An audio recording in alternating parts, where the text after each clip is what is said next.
So, fun fact, I'm like a little bit audacious.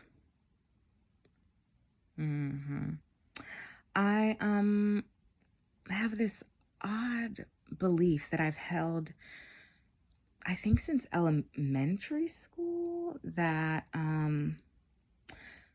because I was taught to learn how to read. Like, first, you actually have to be taught to learn how to read. And then, once you know how to read, you can teach yourself to do anything. So, my mom used to say, first, you got to learn how to read, and then you'll be able to read in order to learn. And so, I've really held this belief. I didn't realize it until, like, adulthood. That's how things happen sometimes. But that's what makes me audacious. It's that I'm literate. And it sounds so simple. And people ask me, like, how do you know you can do that thing? And I'm just like, well, if somebody else figured it out, that means that I too must be able to learn how to do it the same way they did. No barber just woke up one day and knew how to cut hair like really well. You know what I'm saying? And I just felt like, why am I spending money to go to a barber, to cut my hair, to do a thing that I don't like? Like, sometimes it's really great, sometimes it's not.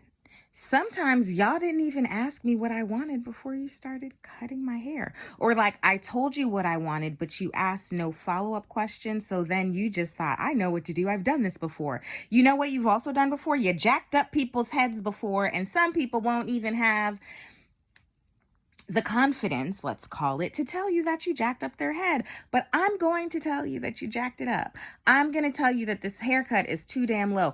I'm actually going to tell you, I've done all of these things. Sir, I look like a man. So I'm just saying, if the people who are charging money to do something that I don't like, I must be able to find a way to do it myself for free and do exactly what I want, how I want. And you know the crazy thing about this? It's because I'm literate. And now, because sometimes I don't want to read about how to cut hair. That sounds painstakingly boring. But there's this new invention, y'all, called YouTube. My God. So yeah, I just watch YouTube videos about how to cut hair, and I watch enough of them and I pay attention. And because I know I'm human, I know, it's wild. I also know I'm going to make mistakes, but I would much prefer for me to make a mistake when I cut my own hair because it's free, than to have to pay somebody else to make a mistake on my head. And I got to walk around looking ridiculous. And that's not even what I was going for anyway. And now I just look foolish. Yeah, I'm not doing this with y'all no more. So here's the thing. I know that to be true. I have this confidence because of literacy. But honestly, I know that I can do whatever the hell I want, and that I have the ability, the skills to be able to figure it out. I just trust myself enough to know that. Like, I didn't one day wake up being like, I trust myself, but like one day I was like, let me just see if I can hang. Because, when you live by yourself, you got to figure out all types of, you got to just, it's just like next level. Like, your daddy not there to do stuff no more. Your brother's not there. Even when they were there, they sometimes were like, figure this out yourself. You could do it. Just like, good luck, sis. And then I did. I figured it out. That's how I grew my confidence. Every single thing that is hung in my home currently on the wall, like this mirror, even everything that has been put together, each piece of furniture, it's because I did it myself. And let me tell you, there have been times where I've asked other people for help, and bless them, Lord, they really thought they were doing a thing, but they didn't have the confidence that I had. They didn't have the skills or the strategies, or they didn't even do any of the research to know what to do or how to do it. So I'm more equipped to do things. And if I ask someone who is less equipped than me to help me, they're basically going to hold me back, right? And so I just, from my own self, I had learned over time, trial and error. Okay, I'm gonna just go on ahead and try it myself because I don't want nobody else wasting my time. That's basically what it comes down to. I genuinely don't want my time wasted. So if that means I need to do research, I need to do a thing on my own independently, there are times when I'm just gonna do that. And without fail, every time that I do that, because there are some things that I just know I'm really good at. I am really handy. The fact that I can hang like a 10-pound mirror by myself means that I've created some new things without recognizing it. Because you're supposed to need two people to hang a TV. Well, guess what? I needed myself. Imagine, right? I see this not just when it comes to learning how to cut my own hair and doing a really great job and people being like, "Who cut your hair?" So like I know that, like, I think I do a good job, that's one thing, but when other people recognize your work and they're like, "Dang, who cut your hair? That's fire." I want to go to them and I'm like, "Girl, it's me." It's me. That also breeds confidence. It encourages confidence, right? And let me tell you what this also means. It also means don't listen to no naysayers.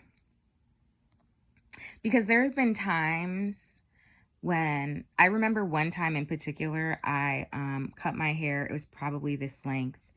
And I asked my friends because I was feeling frisky. I saw someone at one of my clinical sites. This guy had this really nice little haircut, but he had two parallel lines cut in, two parallel parts cut into the side. And I was like, that's fire. I think I should do that again. It's been quite like years since I've done it. Maybe I'm gonna bring it back. And I asked my friends, and my friend said, "Nah, girl, that ain't it. No, that's not it for you."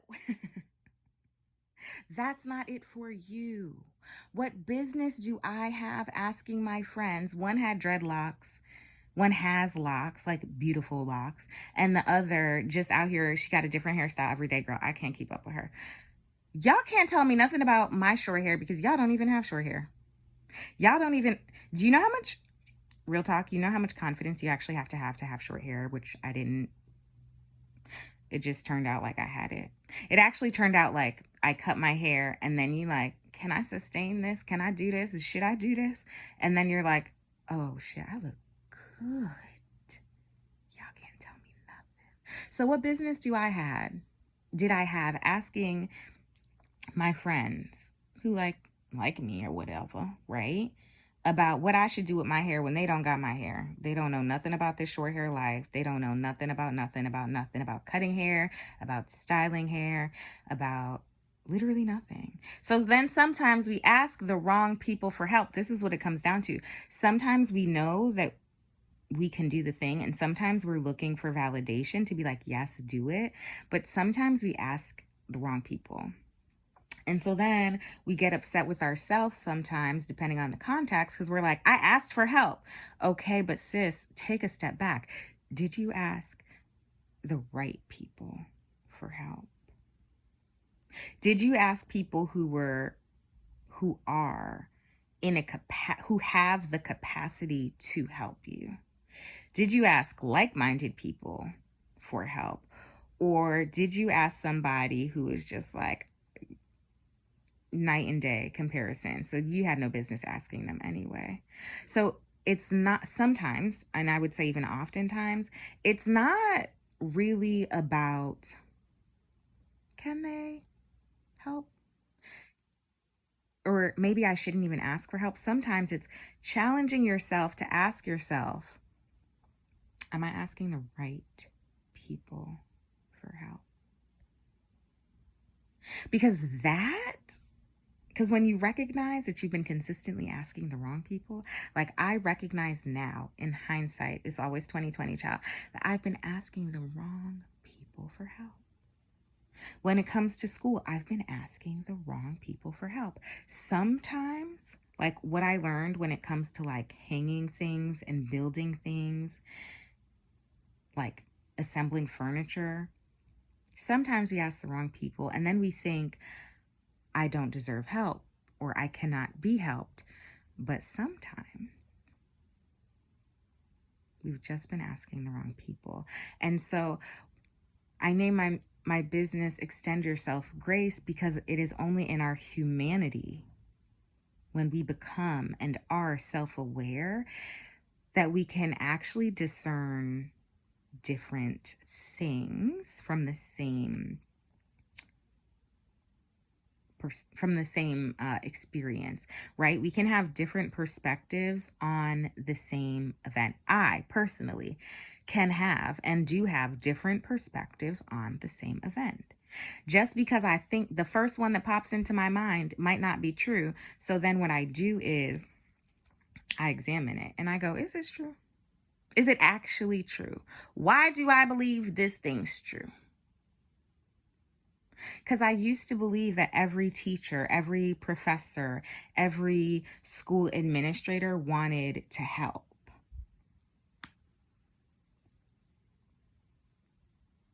Bruh. As a former high school teacher, and not just like at any, like, I didn't teach high school at like the schools that I went, at the high schools I went to. I went to prep school. I'm fortunate. I'm privileged is the word I was looking for. I'm privileged. I went to private high schools. Okay. I didn't teach, like, they just got different sets of issues. Okay. Kids at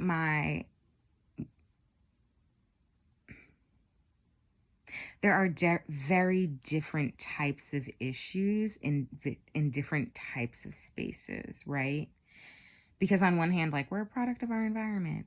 And so in like really affluent, well-to-do neighborhoods or schools or communities where those people live, they don't have the issues that come with poverty, right? So their issues are they can quite literally access drugs, alcohol, whatever the hell they want. And because those are also, like, it has been my experience that those in those spaces there is more independence because their caregivers are out doing whatever the hell they're doing, living their best lives, and they're just like, you got it, you good, sir, ma'am, whoever, this a child. Okay, our prefrontal cortex, this thing that helps us think and act like we got some sense, it's not actually fully developed until we're in our mid-20s. It's just not. This is why teenagers, especially boys, succumb to peer pressure because they just physiologically, anatomically, they foolish. That's like one way to view it. You know what I mean? They're underdeveloped.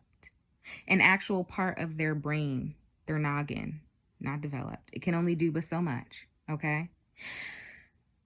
So that's one environment. But I was teaching at in a poor, I'm not going to say poor.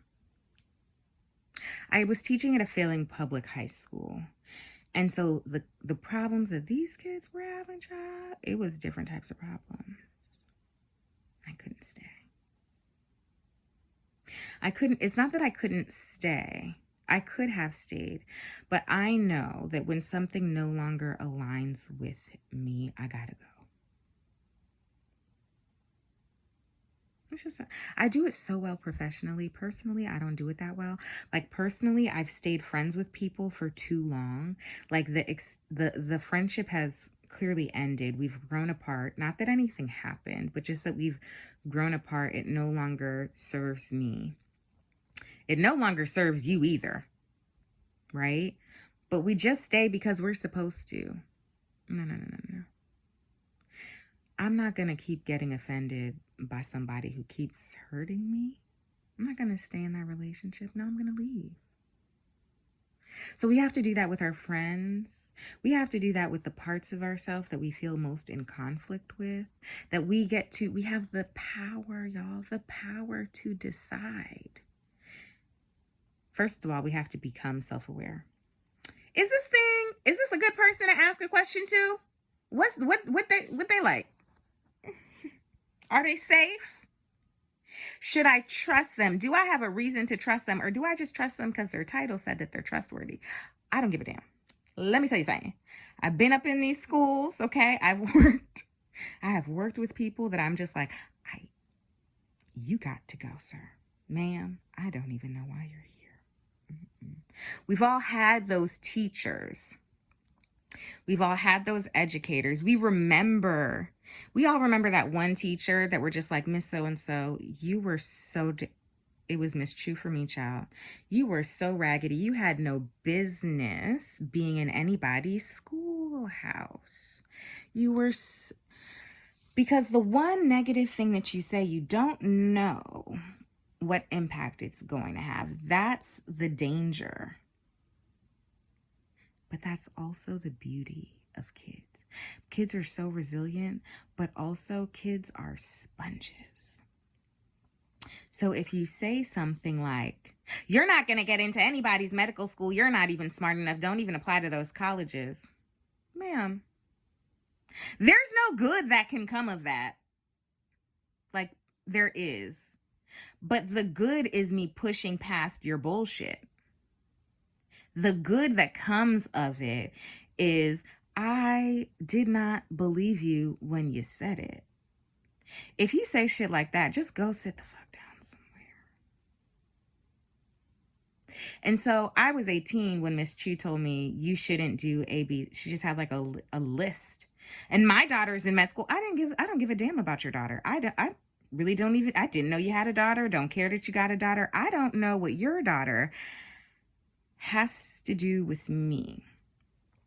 We can only encourage people and cheerlead and support people to the extent to which we have healed. Okay? And so if you're not healed, don't say shit. And don't tell me no shit about sticks and stones may break your bones, but words may never hurt you. Really? Because if I call you out your name one time, you get real big offended. You get real big mad. So tell me how words don't offend. Tell me how they don't hurt. Yeah, you're a liar. The self-deceit is so big among us. The self-deceit is so big among us that it will have you thinking that when I reflect your truth back to you, that I'm the one with an attitude. What? No, you said things, you did things that were contrary. And so when I point it out to you, I do not have an attitude. I'm simply saying, hey, ayo, I noticed this contradiction. You probably didn't notice it, but I noticed it. And because I noticed, I'm going to tell you. Now, what I recognize to be true is that as an adult, people are not self-aware. And so then they think you got an attitude, you speaking back. No, I'm literally asking you, why is it that what you do and what you say don't align? Why is it that you're telling me to do one thing, but you do something completely different?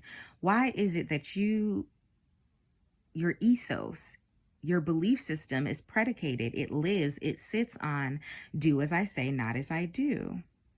That's the dumbest thing I ever heard in my life. That's foolish. That's why I don't do well with people who say one thing out of this corner of their mouth, but say something else. If you do it, just know I'm going to say, I don't know if you noticed this, but it's not rude. Now, it could be rude how I say it. If I say, now, you raggedy for that. Okay, well, that's rude. I'm not going to do it like that. Like maybe back in the day I did, but I don't try not to do that no more like that. I try to be because I know that the tongue is a double-edged sword. And so I know that I used to be, and I still could if I wanted, but I don't want. I used to cut people down with my words. And I mean cut people down with my words. And the thing about that is that I was able to speak such vitriol, such hatred about other people because I said those same things. Words are nothing but thoughts are nothing but unarticulated words. And so I could say to other people, I could I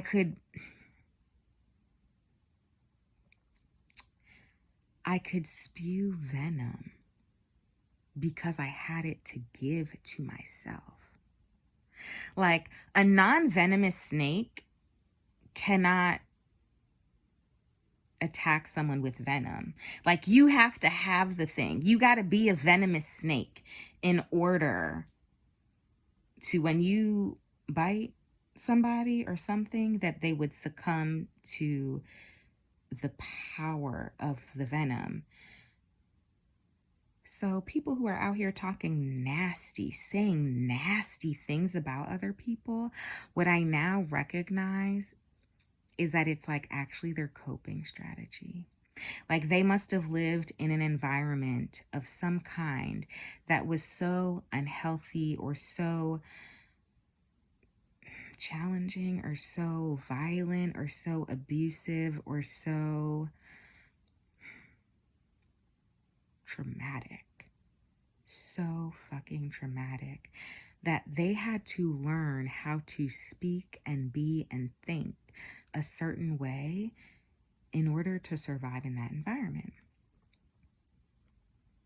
And so here's the thing. Here's the kicker. I no longer say those venomous things about myself because I don't believe them about myself anymore.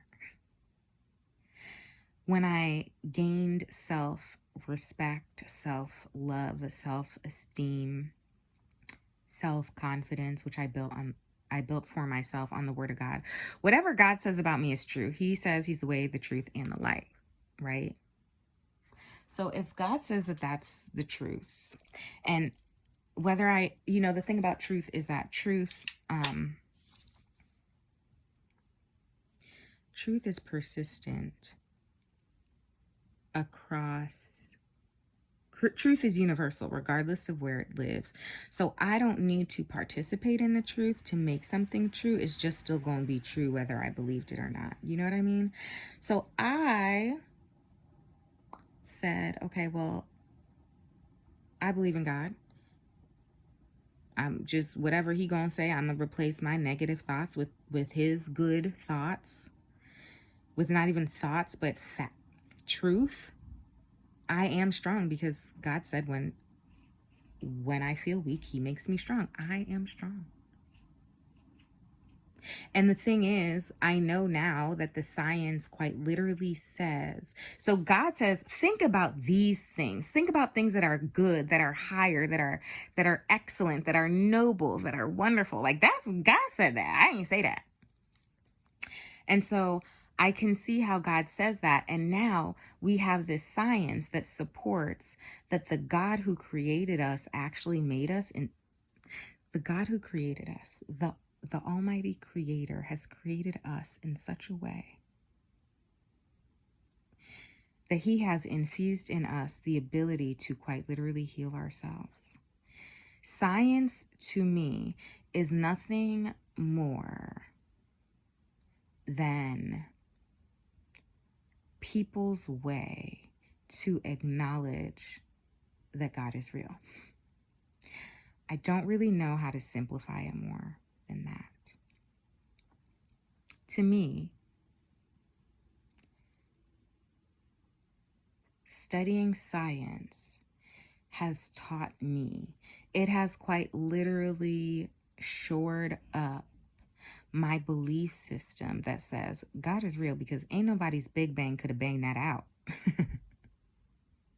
Like when you learn about how babies are like we all know babies are conceived from sex, but like what happens? How is it that we go from one little tiny cell, one little piece of sperm, the fastest one that made it to the egg? Congratulations. I'm the fastest one. Like not only are we truly miracles, because when one thing, don't get enough folic acid when you're folic acid when you're pregnant, your baby's going to have, your baby can have birth defects, spina bifida. You get one little extra chromosome, you're rewarded with one extra, Down syndrome. Or trisomy 21 or 31? I don't remember. So, like, one tiny mutation can have such life altering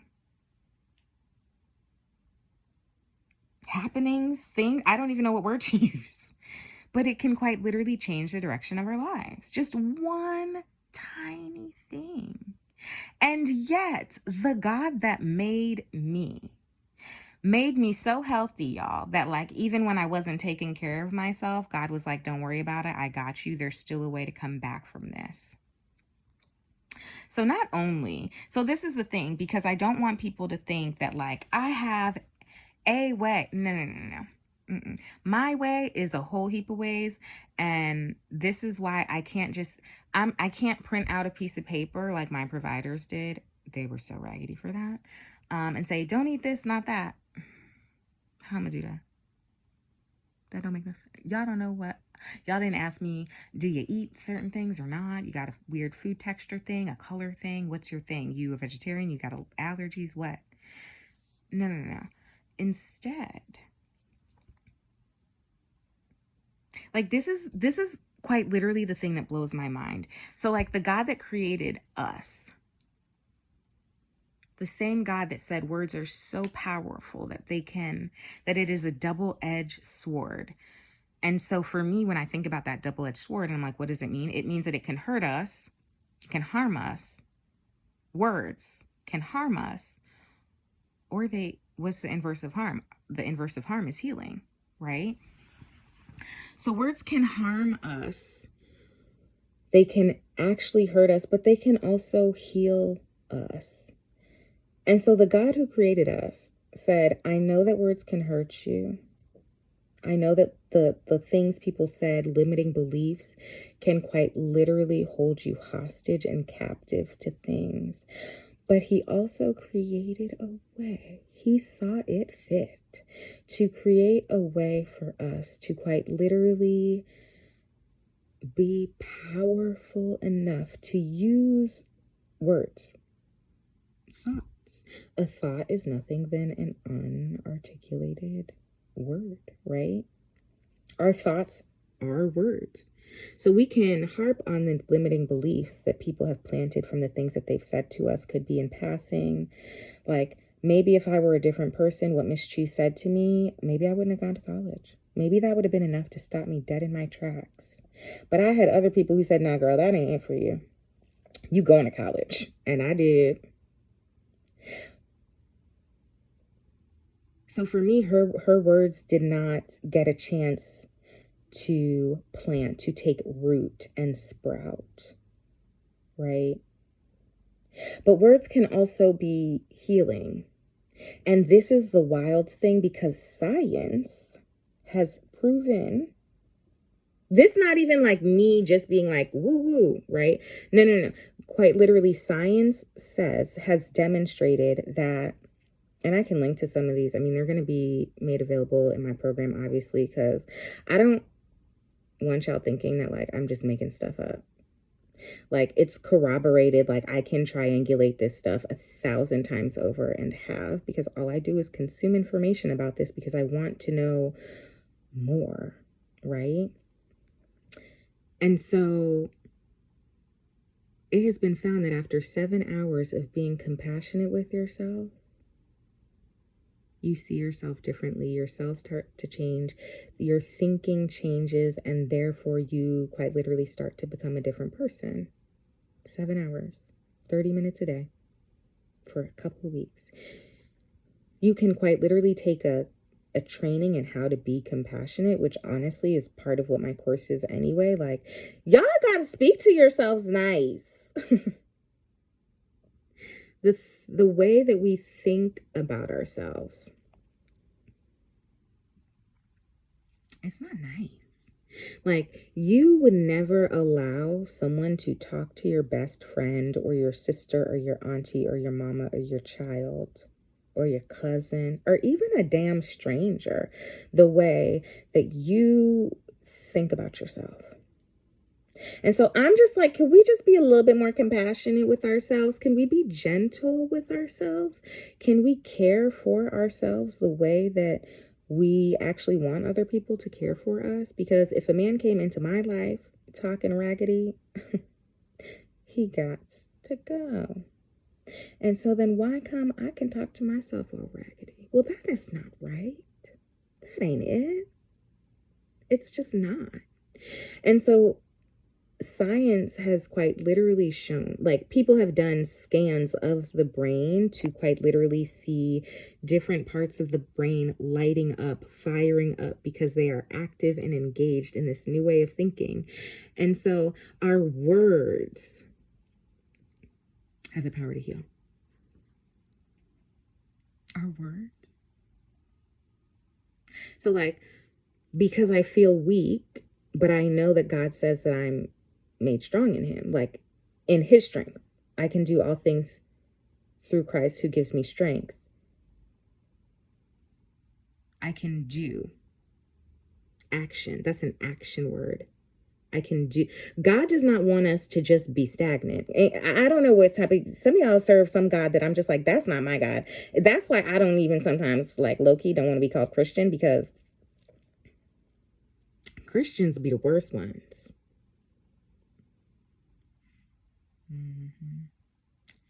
Because Christians, y'all talk out of y'all, this is where the duality comes from. This is why I can't subscribe to some of the foolishness that y'all doing. Because you say everyone's welcome at church, but then you also say out of this side of your mouth, unless you're a lesbian, unless you don't dress right, unless you don't. What? I thought God said, come as you are. Not come as somebody said you should be. That's judgy. Y'all judgy as fuck. God don't want that. God never said that. God said, come as you are. Because when you come as you are, when you renew your mind in me, you will become a new creature. You're going to be different. Now, I don't know if that means, and that's the thing, like that, and then Christians got the nerve and the audacity to use the word of God against us, because then we say things like, yep, renew your mind, and also, what is it called? It starts with an E. The word just escaped me. We do all this like exorcism type crap. That wasn't the word I was going for. But all this foolishness, this egregious, damaging, traumatic shit to people in the name of God. God said he's going to make you a new creature. Be gone, homosexuality. I don't know if that, I think y'all made that up. I didn't see nowhere in the Bible where God said that. Could you show me? Could you point it out? Drop a scripture. Drop a verse. Something. Right. It's because thoughts, words are powerful. So we can take one scripture, we could take the same scripture, but we have the ability to interpret it differently because God also gave us free will. And so the question is, how are you going to use your time, this little bit of time on earth that you got? I'm trying to be like Betty White and my family. Well, let me not do that. I'm trying to be like Betty White, where if I die at 99 years old, people are like, that's too young. That is how full and courageous and amazing and earth-shattering. That's the life I'm trying to live. The boldness. Betty White is loved by so many people because Betty White was an activist. Because Betty White stood up for truth. Betty White was out here. It's not just that she was funny or only that. No.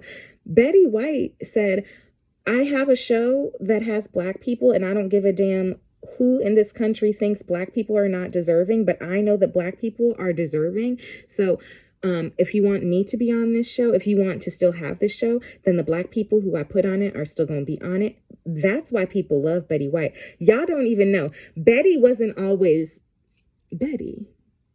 Right? I have not always been this version of Joval. I had to go through some shit. I had to grow through. I had to listen. We're all traumatized one way or another. So you have the option. The same way that the words have the power to harm or to heal is the same as way that you get to decide how you live after you have been traumatized, after you have experienced trauma. Are you going to continue to degrade yourself because the people who abused you, that's what they did? They degraded you and they made you feel little and small. Are you going to do that? Or are you going to quite literally break the cycle? Now, science, Dr. Caroline Leaf, she's an awesome, I think she's Australian. She's from Down Under. She's an awesome, dope woman who bridges science and faith. And so she talks about how neurotransmitters, these things in our brain that like, they're like the feel-good chemicals, right? Like dopamine, serotonin. Those are the only two that are coming. Norepinephrine, right? Those are the things that dictate how we feel. And the levels of neurotransmitters, they change constantly. That's not surprising. But sometimes we do things because of how we feel. Going back to the CBT thing that I talked about earlier that might not even have been in this video, my bad. But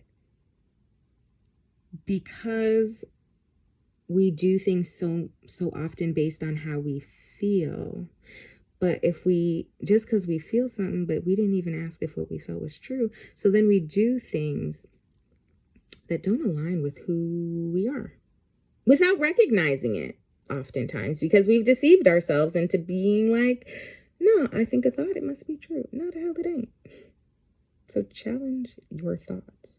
Challenge your thoughts the same way you challenge somebody's raggedy ass son who steps to you and is in your text message talking about WYD. If you text me like you a high schooler, we're done. So challenge your own self like that. Like when you say something ridiculous and you're like, did I mean that? Yeah. That same attitude you had when good morning, queen. Wait, sorry. Don't do that. Y'all gotta stop. Now, some people appreciate that. That's why you gotta know your audience. Don't ever text me good morning, queen. I want that. I want it. So challenge yourself, challenge your thoughts. Dr. Caroline Leaf talks about how as these neurotransmitters, as the level in our brains change, we feel more or less like doing something. Now, I didn't know this, y'all, but discipline. I just thought like I'm disciplined. I also don't believe in motivation. So there's that. And I don't believe in motivation because what I recognize now to be true in the science is like, if my dopamine level is too low, I just don't feel like doing something. I'm just not interested. I'm just not engaged in it. Then I don't do it. Well, if that were true, if I didn't, y'all, everybody who has ever worked a day in their life knows that there are days that you just don't want to do no work. But there are every day. Now, there are days where you don't want to do work, but there are days that you would like to live in a warm home, that you would like to have your bills paid, that you would like to eat food, that you would like to order in just because you don't feel like cooking. But the only way you can do that is if you have this stupid job that some days you really hate. So then we do the job. Well, that's called discipline. I do the same thing with my health and wellness. There are some days that I don't work out, but I work out anyway. Not because I want to, not because I like to, but because I'm like, damn, I'm not going to start this shit over because this shit is too damn hard. It's hard 5 years in some days. It's not going to be no easier if next month I decide I'm just not going to do this no more. We done. You know how much self-loathing, how much hatred, literal hatred. Self-loathing is hatred. That's a fun word for hatred. I'm going to quite literally hate myself if the next time, if I stop doing this and then I gotta start again from further back than when I started from 5 years ago. Hell no, I'm not doing that. Hell no, I'm not doing that no more. I'm not going to. Never gonna get it, never gonna get it, never gonna get it, never gonna get it, never gonna get it, never gonna. Whoa, whoa, whoa, I'm not doing that shit again. Now, if anything, I'm committed to not starting over. I've started over too many times to know starting over is not the business. So rest, don't quit. Pause, don't quit. Move at a fucking snail pace if you must, but do not fucking quit. Now, for some of y'all, you're like, why are you cussing? Because I can. Because words mean things. And words, when something hits you in the gut, if it is a little bit harder to hear, sometimes we pay a little bit more different attention to it in some way, and so it strikes us differently. But if I were just like, words mean things, you'd be like, okay, whatever. But if I'm like, no, words fucking mean things. They do things. They are action. Even the word to be or not to be, even that is an action verb. You know how I know to be is an action? Just sit down 5 minutes and meditate. Just simply be. Sit still and be. For some of y'all can't even do that for 5 minutes. So that's how I know that even something as simple as being is an action verb, because to be still, God says be still and know, because it's in the quietness, in that stillness, that we can interpret the silence. What is even being said to me? And some of y'all can't do that for 5 minutes because you're just like, it's too much. Well, what is too much? The silence. Your own thoughts are too much. Sometimes we don't even want to. Not even sometimes. I'm going to say most of the time. We do not want silence. I had to learn how to like silence because my thoughts scared even me. It don't get no more realer than that.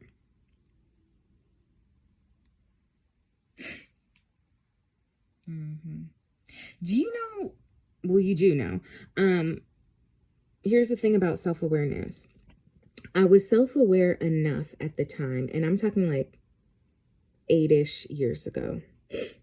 I was aware enough to know I need to always have noise. I need to always have the TV on. I need to always have the radio on because I don't want to be alone with my thoughts. Now, I could not articulate why that was. I just knew that it was. But then I got healing, and healing is so damn liberating. Truth liberates.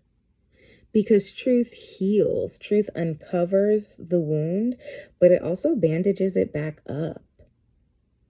Like the truth uncovers the wound. The reconciliation, I guess, is the thing that heals it, that cares for it and loves it and nurtures the wound back so that it's now healthy, so that it's fully restored, so that you can't even tell that there was a wound. Like there might be like a little bit of a scar, but in time, even the scar fades.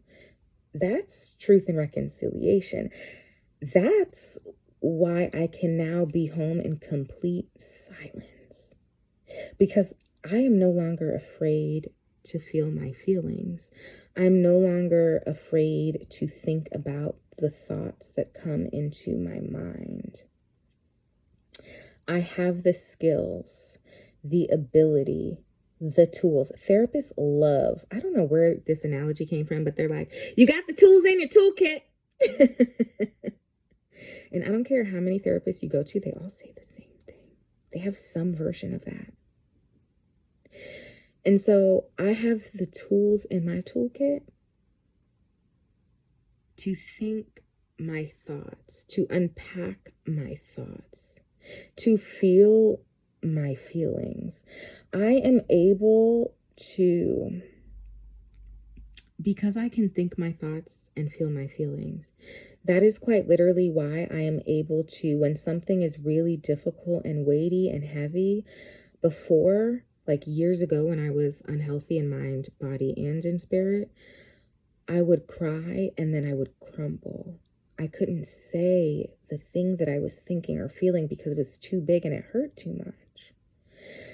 But now I can feel those things and be those things and allow myself to experience those things. So now, even when something is really big and even when it feels like it might crumble me, I know that it won't crumble me, for one, but I can cry about something and feel the pain of it and push through it. I can literally be crying, like in the video that I recorded earlier and hopefully posted by the time y'all hear this one, that I can cry and feel the feelings, feel the emotions, but still talk through it, still narrate what is happening, still explain to you. And the thing is, some people are so fucking egregiously uncomfortable with their own thoughts and feelings that to just see somebody, never mind experience it with them, but to simply see someone feel feelings is too much, and they cower and they run. That's why self-awareness is key, because self-awareness says God is the one that created feelings and emotions. And not only did he create them, but he must have created them for a reason. He created fear for a reason. He created joy for a reason. Anger, which is BT dubs, secondary emotion. You feel something. You always feel something before you feel angry. Whether you recognize it or not, it doesn't matter, but you feel something else. Anger is a secondary emotion because the first feeling, that anger serves to protect that first feeling that you felt that went unacknowledged. So yeah, I don't really get angry anymore because I feel all of my feelings, so I feel the first one too. Anger is like anger is like the anger is like rage. Anger is this thing that you feel when the pot is on, the fire's on the stove, and now you the pot. Okay. So the pot is on the stove, the heat is up, right? The water is boiling. Anger says, I'm not even paying attention to these simmering bubbles. But then the next thing you know, the top of the pot flew off because the thing kept heating up. It kept getting bigger. It was growing and you didn't address it. Now you angry. Now you rageful. Now you vengeful. I don't get angry because I notice the bubbles that are simmering in the pot.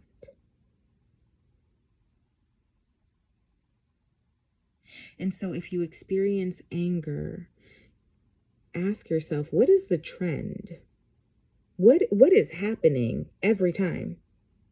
What do I feel? How do I think? What do I do every time? What is the precipitating event? What happens a millisecond before I feel the rage? What happens?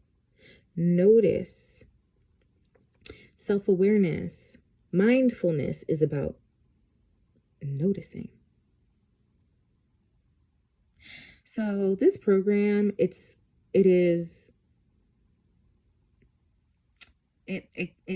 can like be boiled down to behavior modification, but it's also like bigger than that, right? And so that's why this program is not It's a program. It's not a plan, because I can't tell you what the plan is. Because if I tell you what the plan is, you could be like, I don't like this plan. I'm not going to do it. Okay, well then don't do it. That's your business. This is a program because I'm going to teach you all it all of these things, and obviously not all of them, but I'm going to introduce you to all of them. And then here's the joy in it. Here's the single most exciting part about it. I'm just going to give y'all options, and then you get to choose. And I'm going to walk you through, obviously. I'm not going to be like, here's 1,000 things, good luck. Now I'm going to walk you through how to decide which ones are yours and which one chew the meat and spit out the bones. What I know what works for me, but I only know what works for me because I tried things that didn't work. Meal replacements. It don't work for me. I like to chew food, okay? I like to chew food. I like to eat. So meal replacements, I'm not really going to drink a shake 3 or 5 times a day. Can I eat some food? Can I be normal? Those are choices. So I'm gonna teach you how to, what are your options? And then just like choose a couple and then just commit to those couple. It sounds so, the thing is, it's the simplest thing. Now, the thing that makes it hard is us. Because here you come with all this old ass baggage. Here you are at 30 something, 40 something, 50, however old you are. You got all this years of baggage, unmet, undealt stuff. You just dragging around with you. And I understand. I overstand, actually. And so I'm just saying, okay, listen, just like trust me for a smidge. You know what I mean? Just like a little bit.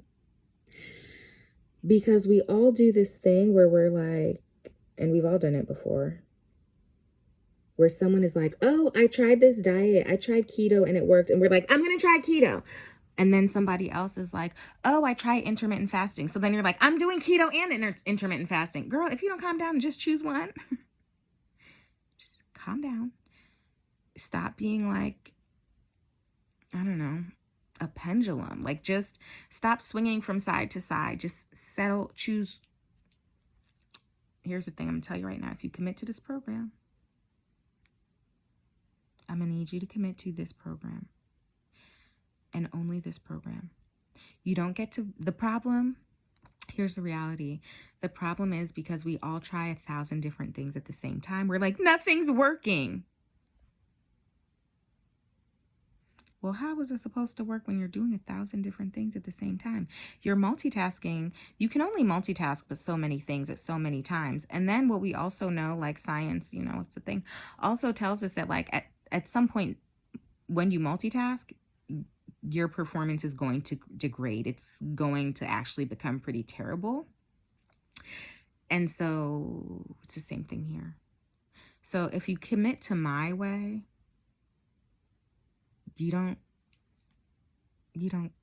like, I know you're going to try it. So like, it's fine. I understand it. I understand because I've done it. I get it. But if you commit to my program, you're committing to saying, I am tuning out all the other things that I hear that people say work. Because we're looking, you know what it comes down to? We're looking for Amazon. We're looking for a thing on Amazon that we can quite literally purchase. It's like we want the red or the blue pill. We want to live in the matrix where someone says red or blue and you go blue. How's that work? I don't mean to be rude and up in your business, but like, how's that working for you, friend? Like, you keep trying the red, the blue, the pink, the green, the aqua, the teal, the maroon, the diamond encrusted, the gold speckled, the rainbow colored. You try all the things and then you're like, they don't work. But okay, can you just choose one? And I don't even care if you choose my program or not. I just want you to choose one. I want you to commit to choosing one thing so you can just be aware. Take notice. Does this thing work? Now, the thing is, I did not know when I started all these years ago that like all these different things that I was doing, like I just legit was like, some of them, it felt good, so I did it. That's literally it. It was a good litmus test sometimes. Like, okay. Okay, here's a I was thinking of a food example, and this is the single best example that came to mind. Chitterlings. And I don't, whatever. I'm not even going into linguistics right now. Chitlins. Y'all ever smelled what chitlins? Did y'all ever smell that smell? It is quite literally an offensive smell. I will never forget. I was a child. I mean, like 9, 10-year-old child. Like your girl was in elementary school. My bestie's dad took us to his friend's house for some party. And that was the first, because, like, I think Black Americans, especially from the South, eat chitlins. And that's not my heritage. Okay. So that was the first time that I had smelled that. And I said, what? What? Excuse me. What is that smell? And they were like, that's chitlins. And I said, whatever the hell that is, I refuse to eat it. I just know, respectfully, I know that whatever is giving that smell cannot go into this body. It just can't. It don't make sense. If it don't make dollars, and it don't make sense. Okay. It didn't make $1. It didn't make a cent. It didn't make half a penny. It made nothing. It made no currency. So if something is so egregious to my senses, to just my nose, I'm not going to consume it.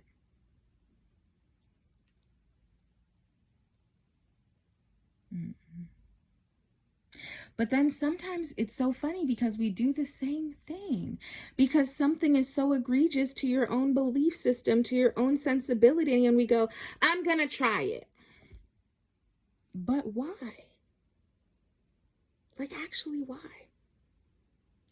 Like, unless you grow up with chitlins, unless that smell is familiar and like home to you, then yeah, you're going to eat you some chitlins. But if that's new to you, you got to be some kind of special to be like, that thing is so offensive, but I'm going to try it anyway. Like, honestly. It's like matter of fact at this point, matter of truth. And so I commend adventurous eaters, because I'm an adventurous eater, but like, chill. We got to have boundaries somewhere. I got boundaries for myself, just like I got boundaries for other people. So I'm not going to, and the wild thing is I've done it before. Like, remember Slim Fast? Like, they're still a company too. But like, remember back in the day, this would be in like the late 90s, when Slim Fast was like, just drink our shakes, eat our snacks. And child, I tried. But I was just, my mouth started to water, because I'm just like, y'all really had some nerve. Y'all wanted me to drink something, not chew nothing, but just drink stuff and be like, I'm satiated.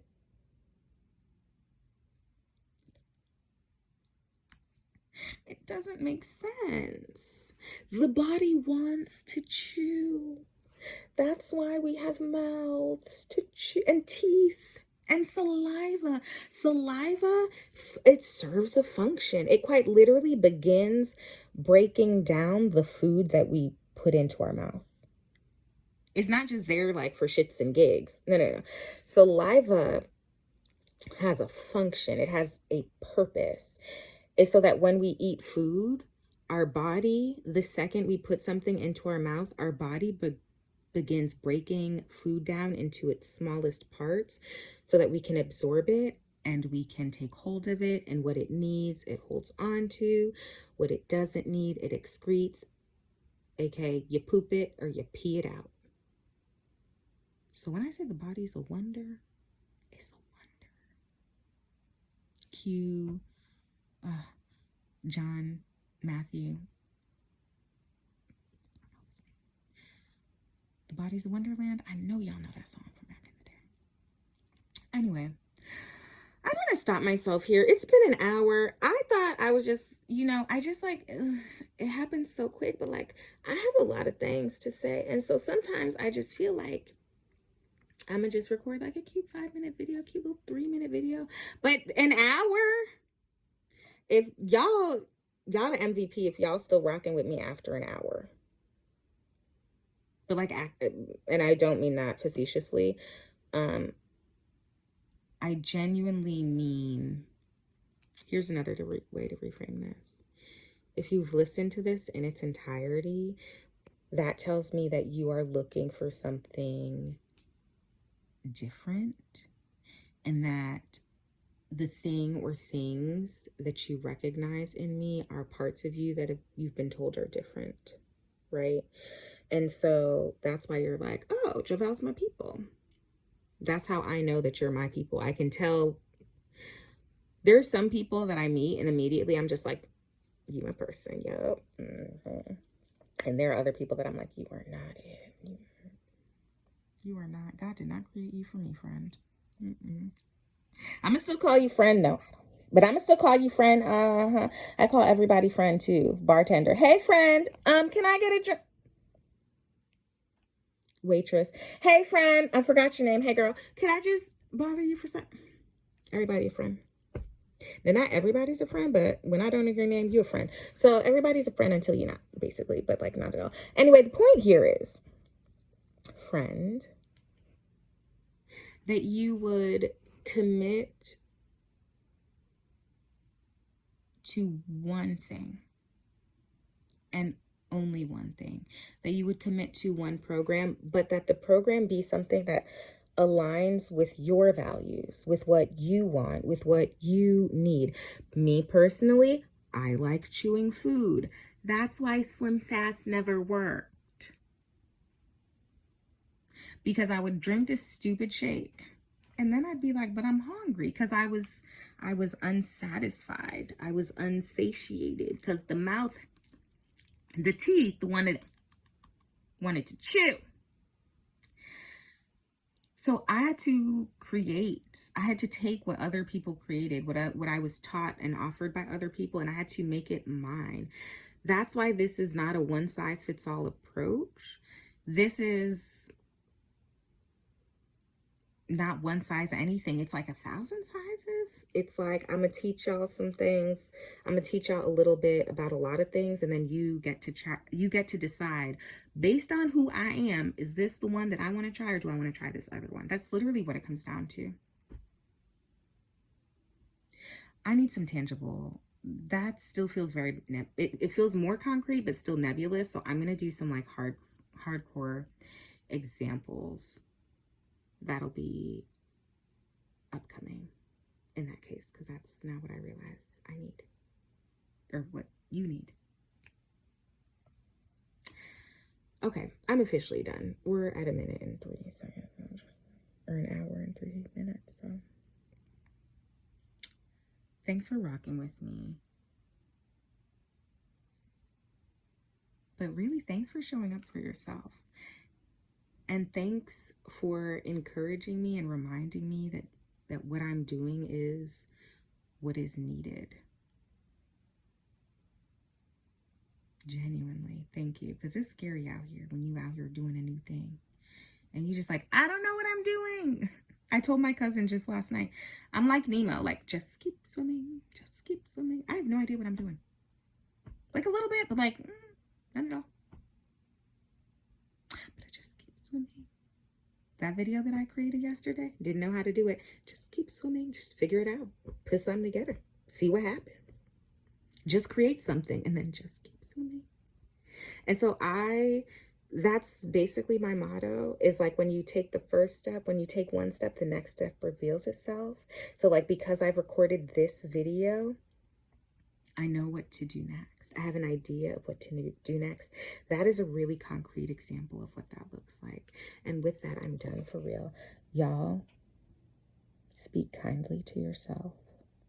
Remind yourself that you're only human, that you do make mistakes. And when you do, when you find yourself being the human person that you are,